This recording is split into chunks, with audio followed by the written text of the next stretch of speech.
Welcome to GreenKite's podcast, Leading Ladies. Our intention here is to talk to some of the fabulous women that work in the city and in the insurance industry, probably in particular, and hear their stories and perhaps learn things about the way they've achieved milestones in their career, and also some thoughts about what we can do to make women more visible in the industry and also have some fun along the way. So this first podcast is called Two Women, Three Dogs, and a Career in the City. And I'm very happy to say that I've got Sara Ager, the CEO of GreenKite, who I've had the privilege of knowing for a number of years, and now I get to work with her as the chair of GreenKite. And in my mind, she's a terrifically resilient, best person to know. And I think she's got a really interesting story to tell about particularly late stage career pivots. And that's something as well that I'm really interested in understanding, because our careers change, and the idea that we get stuck in one place is challenging, and that we ought to learn within companies and in ourselves ways of looking at what we can do differently and seeing talent in front of you and perhaps thinking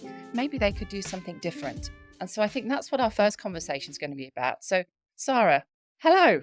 Hello, Karen. This is kind of weird that we're sitting here with microphones in our faces when it would be less stressful having a cup of coffee in Leadenhall Market. But That's I'm right. delighted to be here. And thank you for that amazing introduction. I'm flattered and honoured. And I too enjoy every working day I spend with you. So let's say something else about what we do and how we got That's here. right. So for me, I've done coming up for 40 years in the city, all in the insurance space, within London market companies as well as Lloyd's, but have now in the last 2 to 3 years changed my career to be that of a non-exec, and I now have a portfolio of companies that I support. I got to a point in my career where I realised that I wanted to add value to companies and use the experience that I've learned over the years and hopefully challenge them into thinking differently. But also one of the things I've learned is and bring to the table is the ability to listen and to hear what people are saying, and importantly, what they're not saying as well. So I think I realised that I wanted to use my experience in a different way and have built what I hope will be a good portfolio career as I move forward in the next stage of my career. And I do view this as a career.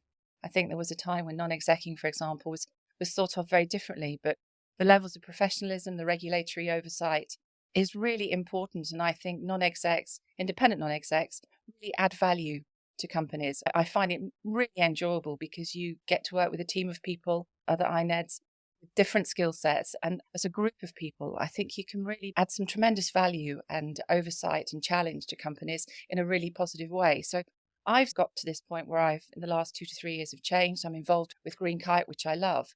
And I think for you, it's been a bit the same, hasn't it? You know, because your background is that of legal, really, isn't it? Yeah, it is. So, I mean, before I just touch on how I got here, because I've not been as straightforward, I've always been a bit more here and there and all over the place, frankly. I'd just like to pick up on what you say about NED careers now, because I think everyone always thought there was an easy transition, wasn't there, from exec Yes. to non-exec, Yeah. and they treated it as, something we can just do on the side Yeah. when we've got nothing better to do. But I think you're absolutely right. A NED career isn't easy. You do have to actually make strategic decisions to build your second career in the NED environment. You do have to make sure that your portfolio is balanced, so you address conflicts or potential conflicts, and also to keep it interesting and challenging for yourself. And I think, that first NED position, having watched how you secured it, it wasn't quite as easy as everyone thought, and you weren't quite sure if you were the right candidate. And actually now I'm delighted that people come to you because of the experience and the breadth of knowledge you bring in the NED environment, rather than you having to seek it out. They seek you. And I think that is when it becomes a proper career rather than you just dabbling or trying something. So congratulations on making that transition. And I think there are some points to pick up on that later, which we can talk about, I think. So, but back to you. You said you've hopped around. How did I get here? I didn't realise you'd hopped around. Go on. Well, I mean, I qualified as a lawyer in Manchester, moved back to London, realised I didn't really like being a lawyer, frankly, and then transitioned into insurance, was a little bit worried that it wasn't a proper profession, but delighted I did back in 2000, realised that it was. It was a proper career, it was a proper job.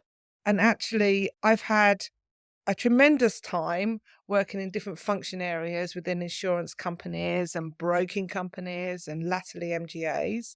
Put my toe back in being a lawyer back in, 2017, realised that perhaps my initial experiences were right and I wasn't destined to be a lawyer, and then set up GreenKite. So the insurance industry has given me the opportunity to try different things, broaden my skills, and actually now set up my own company with like-minded people where we're adding Mm. true value. And I think that it was a challenge to say, oh, do I want to leave the security of a big corporate?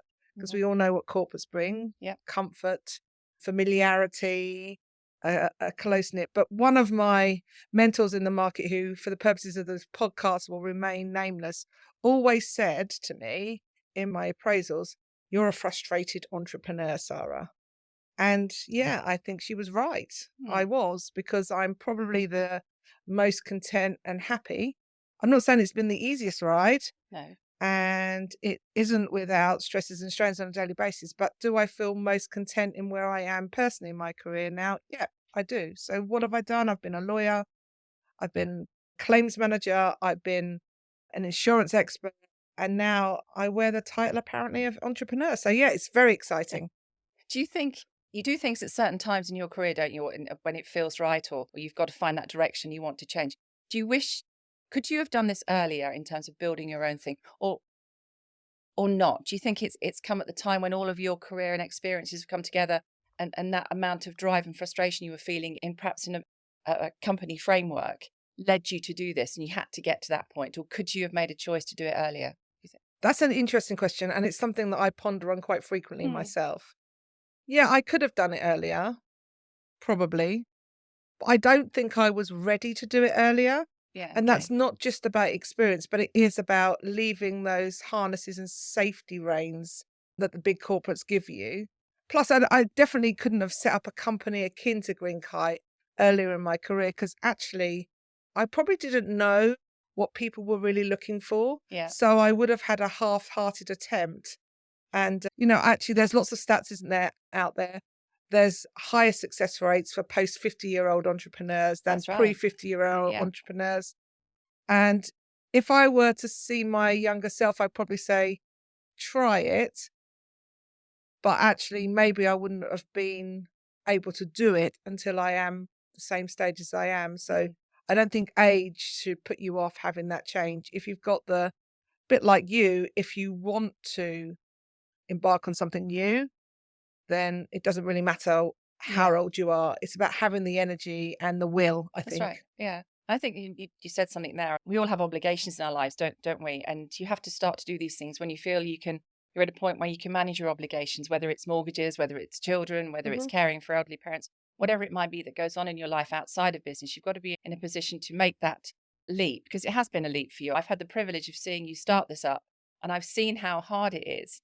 And I think the thing I'm most proud of regarding you is the way that you tackled those early years and the resilience you showed, and how you were just juggling so many plate spinning so many things.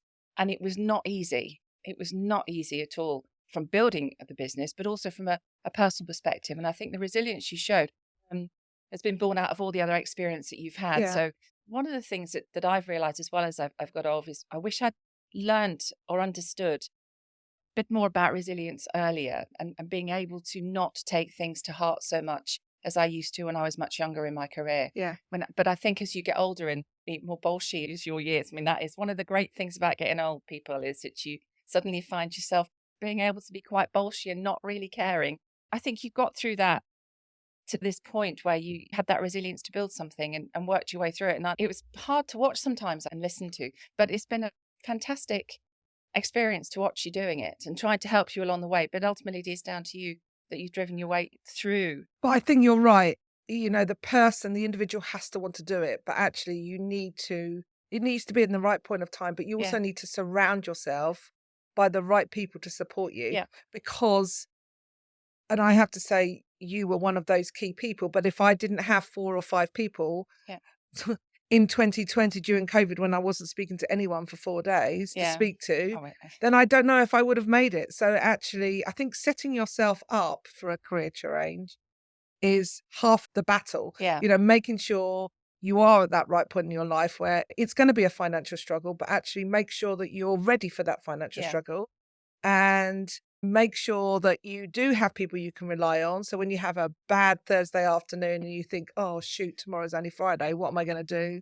Then you can pick up that person and go, have you got 5? I just need to run something past you. So make sure you have those support people, and you'd be amazed if you are thinking about doing it, how people want you to succeed. So they Yes. do People so they do. do support you. Yeah. And they might not see it as very much, but the odd cup of coffee and you not having to pay for it when you're setting up your own business is an amazing gift, Yeah. because that person's given their gift of time and time in their busy schedule for you, really. Yeah. That's it.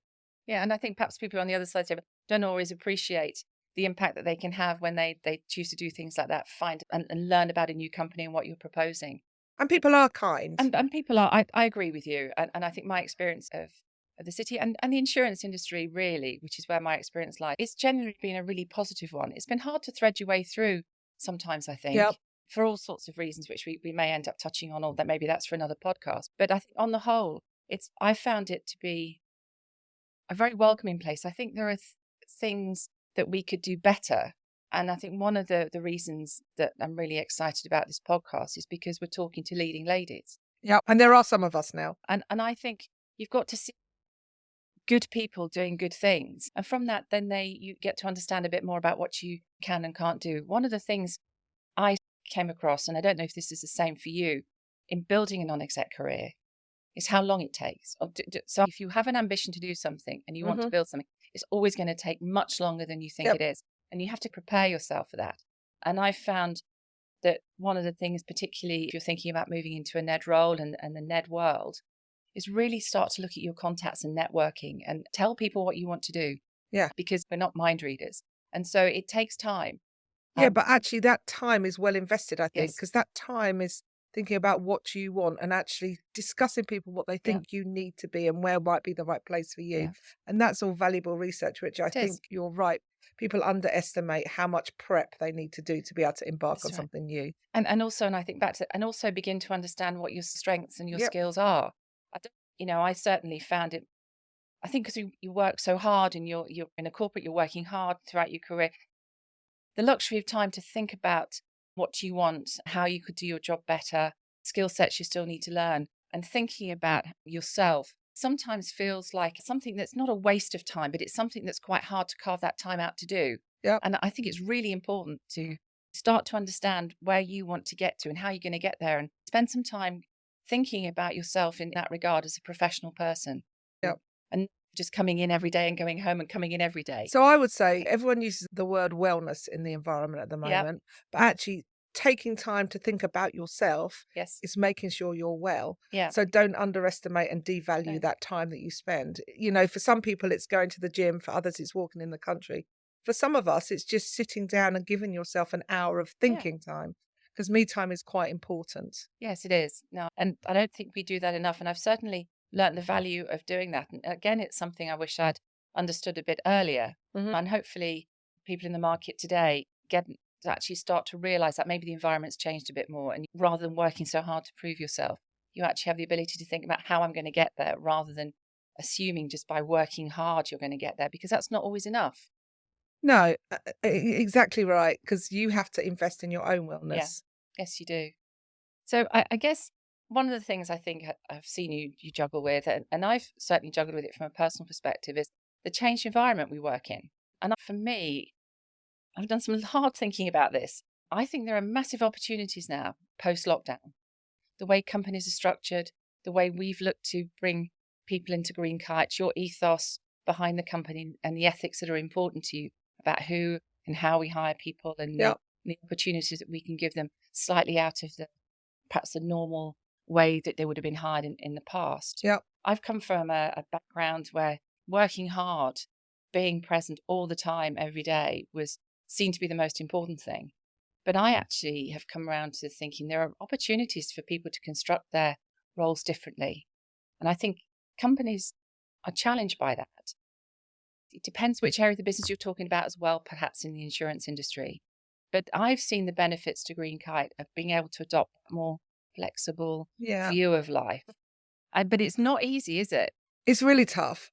And I don't like the term hybrid working. No, I don't. I mean, And I don't want everyone to think we're talking about hybrid working here, No. because I don't, because there's lots of things that are important in what you've just said. Working flexibly is what I think is the ethos behind hybrid working. So that means finding a balance between what suits the company and is Yeah. necessary for the company and the company's clients and Yes. customers, but actually fits in with the person, the employee's life. And that's what we're trying to do at GreenKite. A couple of cases in point, for instance, we have someone who might get free travel after 9 o'clock. They will remain nameless, but they said to me, well, do you mind if I catch the 9:05 train so I don't have to pay for my travel? I'm like, well, why would I care? If you're going to get in at 10 or 9, it makes no difference to me. Yeah. It's about the value you bring to the business. What about dropping my children off at nursery? Well, obviously you've got to do that, because Yeah. how else are you going to get into work? That's absolutely fine. And we have another person who likes to take off between 4 and about 7 to spend some time with their children. At 7:30, they log back on and do another couple of hours. I do not have a problem No. with this. This is what working flexibly is all about. So we get a good balance between what the company needs and what the employee needs.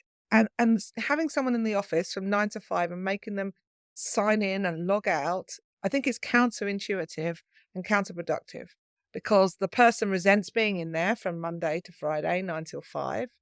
And actually, then what they do is they just make up stories so they can do the other stuff that regular life requires. Yeah. So if you have an open and transparent conversation and everyone's moving in the right direction of travel for the company, then it's surely for everyone's benefit.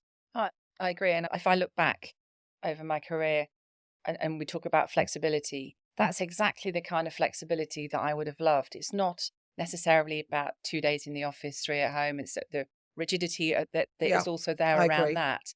It's about being able to leave at 4:30 during the summer to go and pick Ed up from the after school, the summer club, Yeah. whatever he was at, so I can work during the But day. I mean, I It's don't that think you can flexibility. underestimate the importance of No. meeting your colleagues in the office and chatting and having conversations. And it's not necessarily about team building. I remember my favorite day when I was younger was always that Thursday lunchtime, because we'd all go out for lunch as a group. Yeah. Those early morning, rather hungover, Friday morning bacon sandwiches. Yeah. Right. But that's when you build the rapport is. with your peers. And- It's not when you sit there talking about No. a problem to tackle. It's when you're chatting about what happened last night and you're all planning what you're going to do later in the evening. Yeah, because you said something really important there as well, because one of the things that is a downside of all of this is particularly for young people coming into the market, building their careers. There's so many things to learn, and you have to be with the people to learn from them. Yeah. And not just around the technical stuff, but around behaviors and how to network, how to talk to I people. also think, how to- I mean, just having spoken to some of our team, I think even the kind of mid managers, some of them are a bit fearful, or women that have had mat leave off, because they're not quite sure. They're a bit worried about coming back into the office Yeah. and whether or not they're going to fit and what they're going to wear. Yeah. Does stuff that really matter? And actually, for me, it's been positively reassuring, shall I say, that a couple of our team didn't want to come in the office, and I've seen them grow and flourish because they And are. then And now they're coming in more, not because we're making them, but because don't they want to. And that's the important thing, isn't Yeah. it? And that's the juggle I think companies have today is, after the downsizing of space, trying and offer a working environment for everybody's needs is very difficult. But it's that true flexibility of a role I think that you offer at GreenKite is something that I've really come to value. And I can see as people move forward and continue, and I don't think it's going to change now. I don't think we're going to go back on this flexibility. No. So it's worth thinking about what you can do next in your careers and take advantage of some more flexibility. But I mean, I have to say, from a business owner's point of view, it is tough. It is hard, isn't trying it? to temper Yeah. what you need to achieve as a growing business and Well, what society demands, because it's almost not the people, it's kind of what expectations are Yeah. leveled at you as an employer. yeah. And then I actually think on a more one-to-one basis, people are pretty free and easy and work with you to find a result. But, that balance is hard. And it has been something that I've grappled with and I continue to grapple with. And I think that's one of the, when you're building a business and seeing GreenKite grow tremendously, it's one of those things that's going to be a constant, isn't it? Servicing some great clients that we have, but and keeping pace with what their needs are and what our needs are, and sticking close to those values that I think are clearly important to everybody that comes to join GreenKite, from that level of flexibility and feeling part of a team. And as you grow, it's keeping a handle, isn't it? A grasp on that ethos that's so important to GreenKite. Yeah. And, what is connectivity and how much connectivity is right? That's a fine balance. But So we called this podcast Two Women, Three Dogs. And okay, so I guess we should cover the dog bit just so that people think, why have they called it that? So, for me, with this change of career, I have a dog now. I've never thought I'd be able to work and have a dog. And it ah, sounds really pathetic and totally, but it makes my life just wonderful. That balance and just having that distraction, that love that you get from an animal, and being able to combine it with your working life is just amazing. So that's why we called it that. so I'm a dog nut. You're a So dog I've nut got as two. well. I've got two white West Highland Terriers. One's 13, and she's always used to go to work with my husband because he has a wine shop. Lloyd's, please let us be dog friendly at some Yeah, point soon. that's right. So at the moment we juggle who looks after them. They're like our babies. But yeah, you're right. It is important that you have stuff outside of work. Yeah, and combining it. So Yeah, and being able to work now. So that, I mean, they're not like children, but we've met and had meetings with the dogs, haven't we? And brought them along up in the city and places that are dog friendly. It just makes your view of work much different. I'm not saying everybody can do it at every point in their career, but there comes a time where you can make your working environment work for you. we're not quite there as some other companies are yet, where they sit on our No. board. But maybe Yeah. that's for the future, Karen. Yeah, that's for the future. Yeah, come on, Lloyd's, dog friendly. I wanted to talk as well about, you've built this company, More Than Touch Wood. It's brilliant to be involved in it. How much has the networking, the contacts that you built up through your years of working and being dotted around made it much easier? Because and I would certainly say, in sort of my late career pivot I've done, networking, people, telling people what you'd like to do, the contacts that you've made over the years, hopefully you've done some good stuff with them, has made a tremendous difference about building that. Have you found that as well? Oh, definitely. And shout out to Kay White out there, because I'm hoping that you're going to listen to this. You, a long time ago, told me, because I'm not a natural networker. Would you find that hard to believe? But that's true, because I don't really want to stand around and have nasty glasses of wine. But Kay White taught me how to network in a way that I feel comfortable with. Yes. And I think That's very true. Networking is pivotal. And actually, it's really interesting now, because most of our clients at GreenKite are our peers who we used to work with. Yeah. So you actually naturally network with them without even realizing. So it's not even not even necessarily forced networking. Networking is given this title that actually makes it become more imposing than in the reality of what networking is. For networking, for me, it's actually being around people, connecting with certain people. Yes, you do have to go to some industry events, but actually you can pick and choose for those ones that you're comfortable with, and those that you don't like, then don't go. And I find networking much easier over a cup of coffee than a glass of wine. Yeah. And so Kay taught me and made me, when I was working with her, yeah, you made me, Kay, set myself a target. So one networking appointment was how we started a week. And she wanted me to get to 3. Well, I'm not, okay, I never really got to 3. I can tell you now, honestly. But actually setting yourself objectives and having a wider definition of what networking is, so you don't completely say, I have to go to this event, I have to go to that event, because it will pay dividends in your later career, particularly like Karen and I, if you want to pivot and do something else. You can't underestimate the support of your peers in the market, particularly in industry like insurance, which thankfully is still a very people place. Yes. That's one of the reasons I love it, by the way, because it is still a people place, and long may that continue. I liked your point there about networking. And if I look back on my own experience, I didn't realize that I was networking as I was going through my career. If you talk about networking, you've got to network. It's actually, again, it's that more internal view of yourself and thinking, all of those things that I've done, that is actually networking. Yeah. When I've gone out and spoken to somebody, or I've met somebody here or there, it's not been a conscious, I've got to go out and do that, but you've done it. You need to tuck it away and recognize it for what it is, and how useful that's going to be to you later on in something that you may want to do. And I think that's right. And I think when you actually naturally meet people, you're naturally yourself. Whereas people think you have to be a persona that you not necessarily are when you network, Yeah. if that makes No, I know sense. what you mean. So I think you have to be true to yourself. And that's something I've always been keen on doing, Yeah. sometimes to my benefit, sometimes to my detriment. But, when I go to sleep at night, I can say, I do. well, I made those decisions and I think they were right. Yeah. Now, they might turn out to be wrong, but actually, if you always have your own code of what is right for you, that's quite Yeah. a good guiding light. You talk about leading ladies, and we've had many years doing this. And I think we found an interesting, different balance Yeah. at late stages in our careers. Looking around now, it feels like there are more women in senior roles, but not as many as I would have thought there would be. It still feels like we really have to work at that. How do you view women in the market at the moment, and particularly senior? Because I think we need to see senior women in senior roles for people to aspire to be able Yeah, to find them. I agree. And I do think there are more Yeah. than there were when we were more Yep. junior in our careers. So Definitely. that's a plus. I don't think there's enough. And I also think from where I sit now in my label of entrepreneur, there still are not enough women leading businesses in sales functions, CEO roles, Yeah. entrepreneurs. We still You see them in other roles, don't you? we see them in technical Compliance, roles still, compliance regulatory secretary, risk. head of Well, ESG is a growing area where I yeah, think we we're going to see talk women about kind that. of developing. They're always wearing the HR hat. They used to be risk officers, but now risk people are deemed to be running businesses. And unfortunately, I see the number of risk officers are female falling away as men Yeah. become more interested in that kind of role. So there's still a balance for us to address.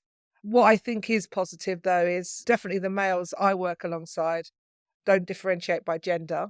Some of them even have been encouraged and see that businesses driven by women have a different cultural balance. Perversely, GreenKite, and I'm happy to say this, Perversely, GreenKite had a reverse gender diversity Yeah. issue where we had too many women. And that's something that we've had to work on to Yes, make that's sure that right. we've Yeah. readdressed that balance, not because we don't want to have women, that would be perverse and wrong, but actually because I recognise that it's diversity of thought. Yes, it is. So that's what Balance, isn't it? it's all about Yeah. balance. And I think there are still many companies where you open their website and all you're faced with is 6 white blokes.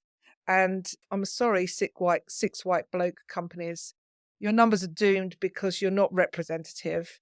And there's lots of men out there that feel just as uncomfortable as women about that. So, give your girls a guy. Give Yeah. them a go.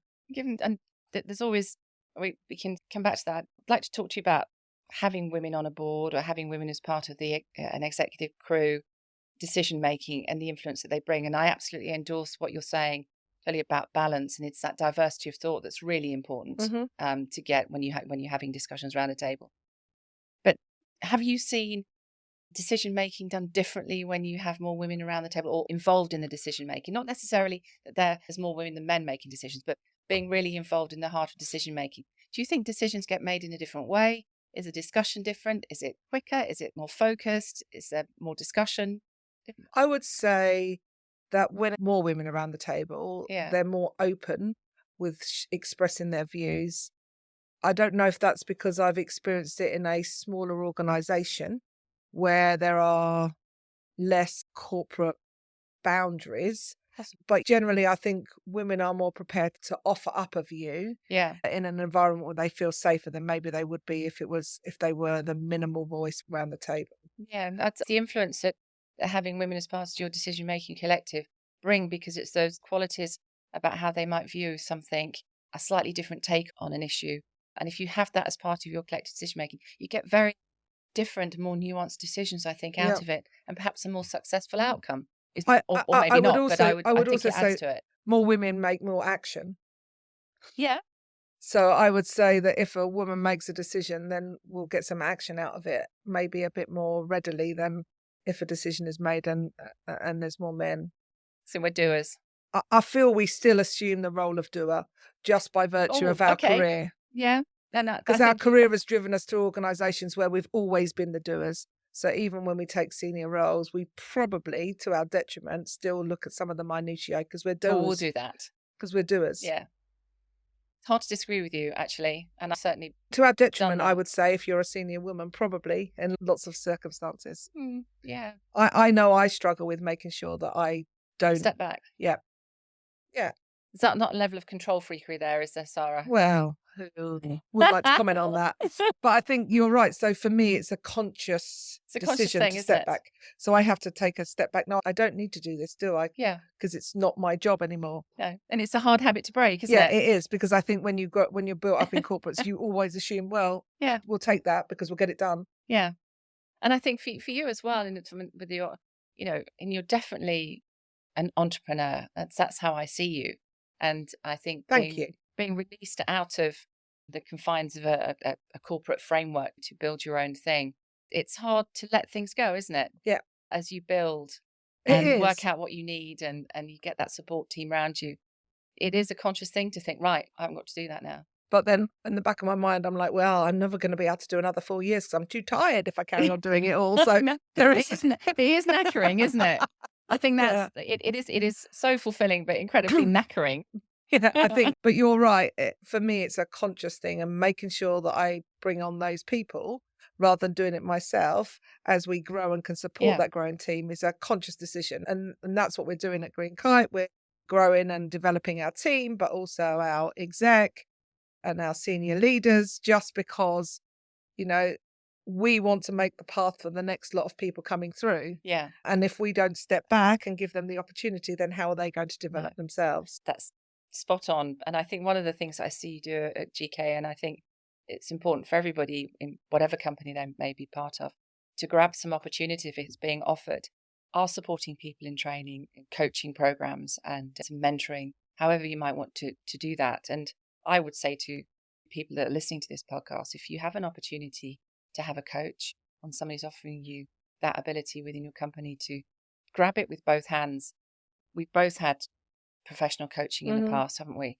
And it was something that really, I think, I wish I'd done earlier, because it really changed my view of what I could possibly do.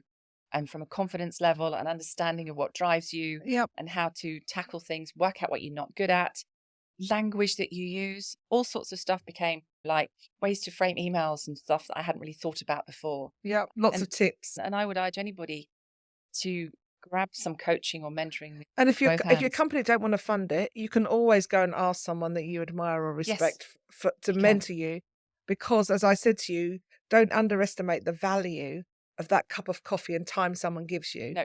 So that's really what a mentoring arrangement can be, as simple as that. So there's nothing stopping anyone reaching out for a mentor. No, there's not. And you can do that in a very informal way, can't Correct. you? And there are loads of programs in the market that people can absolutely sort of take part in. I know that you're looking to. So Lloyds have one, the MGAA have one, I think I can run one. Yeah, so all those networks have an access for people. Yeah, and that's another way. If you take advantage of that and learn from it, you're just further building up your network, even though you might not realize it. Yep.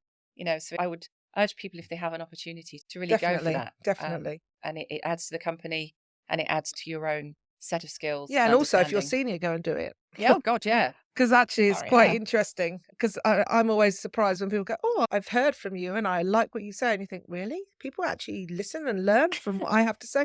So I think it's just as good to hear someone endorse what you think you're doing is right as a senior person, as it is to impart some of your experiences to a more junior person. So I think it is a two-way arrangement that's mutually beneficial. So can't underestimate doing that. So we've all faced challenges, haven't we, as we've gone through our careers? What's been the most challenging thing that you've had to face, do you think? I mean, I spent some time thinking about it. I have trouble coming up with one, because I think for me it always ends up being, I wish I'd done something different rather than, or behave differently, rather than it be, and maybe that's wrong, that it would have been me to influence situations where I should have changed my behaviour. What's been some of the challenging thing that you've had to face? Well, I would be inclined to agree. It's probably some of my behaviours where I've said something because I thought it was right, and then I've come away and went, oh, I do. Why did I say that? Could I not have kept my trap shut? And so I think you're probably right, but actually, isn't that all a part that in hindsight, that's probably a part of growing up, isn't it? It is really. Growing up and becoming the person that you Yeah. are comfortable being when you're 50, Yeah. and feeling that you own being 50 and what you are at that age, I think Yeah. is quite a nice place to be in. But It actually, is. So you wouldn't have got there, and you wouldn't be the person you would had you not made those little faux pas along the way, maybe. I think for me, it's back to sort of learning and spending some time thinking about how you want to get from A to B within your career and looking at the opportunities around you. And I think I can certainly pinpoint one thing where I just misread stuff and I had an opportunity and I just didn't realize it was there. Yeah. And I look back and I think, oh, for bloody hell. Honestly, Karen, why didn't you recognize it? But I was just not in that space to I recognize it also then. I moved around quite a lot, Yeah. because I used to get bored. Didn't think that they saw the potential in me. That was probably that frustrated entrepreneur trying to jump Yeah. out even at that early stage, if I'm honest. And sometimes I reflect and think, oh, if only I just waited a little bit longer there, or maybe spoke to someone a little bit more there and tried to explain a bit more what I was thinking, Yeah. then I may not have had to leave actually, because my frustrations or my career ambitions could have been met. So I as a fairly vocal person, perhaps when in my earlier parts of my career, I was less vocal about what I wanted to achieve, or maybe I That's it. didn't know. And that's when we've touched on this earlier, didn't we? In a talk about you've got to let people know what you would like to do because nobody's mind readers. And Mm, I used to have an automatic assumption, well, then don't, because they'll know I want to do that or have a go at yeah, doing that I or move to agree. that. And actually, they don't, unless you tell people where you would like to get to or try something different within the environment that you're in. People aren't mind readers. But like you, I think there's been points where I thought, oh, that's just never going to happen. So you Yeah, move on, take it from now. You said something as well about just being 50. yeah, I'm 50. I'm Yeah, 50. okay. And I said something earlier, which I'd just like to clarify. As you know, I'm 58 now and, I'm 52 soon. 52. Oh. Oh, God, well, hey, still a youngster. I mentioned the word bullshit. I'm not bullshit, but I do now feel very happy about giving my opinions and asking difficult Well, questions. that's why you're such a brilliant Ned. I'd just like to say that, because you challenge politely. Okay. So I'm a friend of Karen's outside of work, and inside of work, we are good at being the chair and CEO. So she would challenge me overtly in the board meeting in the right and proper way. And actually, I think that's why, maybe that's why you're such a good Ned and people Oh, respect thanks. you and you have a portfolio, because you can do that and you do it in a well-informed way. I think there are boundaries, aren't there? Yeah. And we do have a great friendship, which I value. But then I've changed my view over the years about, and it's important to be yourself, and it's important to be. People use the word authentic a lot, but there's also a word that's not used, I think, or could be used more, which is professional. Yep. And so I try to bring my professional, and I like some boundaries in the workplace about what that feels and looks like for me. And I think one of the things that you learn when you move from an exec career into a non-exec career is to understand that you're not a decision maker anymore. You're there to support and add some challenge and some guidance, make sure everybody has an ability to contribute Yep. to a discussion in that professional space. Yeah. I mean, And I bring your think whole self to work, but make sure there's some bits you want to keep at home. I do, I mean, quite parts of me that's, it's important that people see you, You have to be yourself. but you have to be yourself at work, don't you? And then I think you're really successful and you get to choose which bits Yep. you want to share Yeah, exactly. with people. Exactly. And you only share what you feel comfortable. I Yeah, think that's important. and there's an element of that that's your professional persona, Correct. that makes you and your role successful and you building a business successfully. And so I think that for me is something that I've come around to thinking that's a really important part of the stuff that I've been involved in the past about hopefully pointing the spotlight on to greater diversity. But Hmm. within there's a professional element that we can't forget. Yep. Um, Absolutely. Being professional at all times. yeah, Remembering that these are not your parents. You know, they don't need to know everything about you. And no, you need to speak to people politely, yeah, and speak to them and behave with them the way you would like someone to treat you. I think that's right. that's always a good guide, isn't it? It is, and if you adopt those professional behaviours in the office, then hopefully the working environment is that of a professional place to come and build careers and businesses within. That's something we Keen strive on, for in GreenKite, because even though we're yeah, still a small organisation, I think setting those expectations from the very beginning yeah, is key. So you can be friendly. We have a very yeah, open culture, but we all treat our peers professionally. And I think Yes. that's really key. It's a really important point. Yeah, we're both, again, I mean, I've got a few years on you. We're in our 50s. I really like being in my 50s, by the way. I think it's great. I like Well, I being the preferred my age I am. 40s, but don't feel being 50. Well, it was probably a point when I was about 38. It was really great. But I really like where I am at the moment. And I don't think I've ever said that before in my career and balanced with my life. I don't think I've ever felt that I'm in the right place at the right time, Well, that's an amazing supporting the achievement. right things. Do you know what I mean? But Yeah, it's that's taken amazing. a number of years to get there. And I think that's what I was trying to say earlier. It's about, are there ways of people looking differently at their careers, taking advantage of this view of flexibility, whatever that may be to individuals, and trying to create a space where you can come in and do a really professional role, build a successful career, but also have that balance in your life as well. And I think I always had a real strong focus on work and not enough on the Yeah, life side of things. I agree. And I probably am exactly the same. I would also say don't be too harsh on yourself. Yeah. So you can be super critical if you haven't got where you expected to be, because lots of people think that they have a life plan, and if Oh, they haven't achieved that life plan, then they've somehow failed. I think the whole point about having a life plan is it changes that yes. plan to suit your life, Yeah. rather than having a life plan It's that's mapped out. The a life plan plan has, is just, I'm only happy with a life plan if it's a squiggly line. yeah, or it suits your life. Yeah.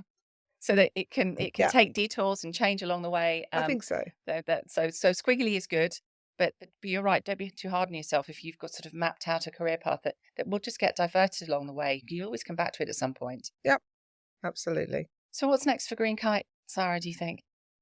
And you as well as So for personally. me, I mean, I'm still enjoying working and leading GreenKite. There's always a timeline for any CEO or entrepreneur, but that hopefully is in the distant rather than the near future, because I'm still really loving it, and that for me is the most important Would you thing. do it?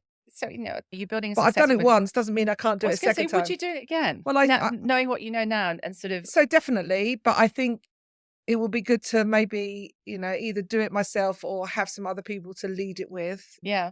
you know, or so never say never is what I would say. But at the moment, GreenKite is not where I want it to be or where we Okay. planned it to be. We've got some amazing clients, we've got some amazing team Yeah, members, they're brilliant. but we've got some amazing things that we still want to do, and some goals and aspirations that the exec and the board want us to achieve. So yeah, I'll be here for the medium term at the very least, I think. Well, that's my plan anyway. So I'm going to touch on something briefly before we close. Are you having fun? We've talked about professionalism and it is massively important, but I'm also a big fan of people coming to work, doing what they need to do, being professional in the way they interact with their peers and their clients. But there's got to be an element of enjoyment and fun about it. Yeah, well, you always say that to me. So last year you were like, sometimes I wonder if you're having fun. And I mean, there's some periods aren't fun. No. I think particularly when you're growing a business, there's uphill struggles along the Yeah. way, and they're not fun. And they're not fun for a number of reasons. At the moment, yep, I'm having fun. And, I think fun is also a state of mind, Yeah. and giving yourself the space to have fun and do stuff that you like and actually be easy on yourself. So I make time to do kettlebells. I make sure that I have time to go to the beach, which I love. I obviously like a cheeky glass of wine, so I make sure I have time to do that. So I think making time to have fun so that when you come to work, you're invigorated and it's Yeah. fulfilling is important. So yeah, I'm having fun, Good. and probably the most fun I've ever had, because I feel like I'm Well, that's your doing the best job that I have probably in my career so far. that's because you've found your thing. Maybe. And you're a creator of a company and you found your thing. And so that drive that you have to create something. Yeah. So maybe when you find the thing, When you you find have the fun. thing, you have the fun. Because I'm a big fan that people can come in and feel comfortable at work. It be a fun environment, Yeah, I think, it makes up easy. so much of your life. Yeah, you've got to have some fun. But you've got to haven't do you, some, and have some during the fun. day. So Yeah. I'm a big fan of trying to find that balance as well somewhere along the line. Yeah, and if you're somewhere where you don't have fun, then maybe it's just not the right home for you. You just need to find your right home to have Yeah, fun. you do. Or get yourself a dog. Oh, get yourself a dog, but not a boat, because we're not going to put the dogs in the boat, are we? Which is where we were going with the title, I think, of the podcast, wasn't it? Oh, You know, yeah. Two Mine Men go in a in a Boat and boat. Dog. But Yeah. Actually, you do put yours in a boat. I do, I would but like to anyway. say that Sarah's dogs have their own life jackets. Yeah, well, not very good kayaker, but yeah, husband and dogs go kayaking a little bit. Which is fantastic. Is there anything else you want to finish with? No, Today? just to say that this has been a really nice conversation. It's been great talking about stuff actually we don't normally talk about No, we because don't. No. actually there's not really a need. I hope you found it interesting. I hope there's a couple of nuggets that you can take away. If nothing else, I hope it's past the train journey or the car journey Yep. that you've been listening to us on, Yeah. because that's when I live and listen to a podcast. And Mm. yeah, and listen to Karen's next podcast because I'm sure it's going to be fun and exciting. Is all I'd say. Thank you very much for that vote of confidence. I hope you've enjoyed. I've certainly enjoyed talking to you today, and I think there are some nuggets for people to take away out of this, and that more thoughtful view of yourself and thinking about your career stages in networking and finding a space that works for you. I think takes time. Yep. But give it some thought, and you'll get there. So thank you everybody for listening. I'm just going to finish off by saying thank you very much for listening to GreenKite's Leading Ladies Postcard, and looking forward to hosting you on the next one. Thank you very much.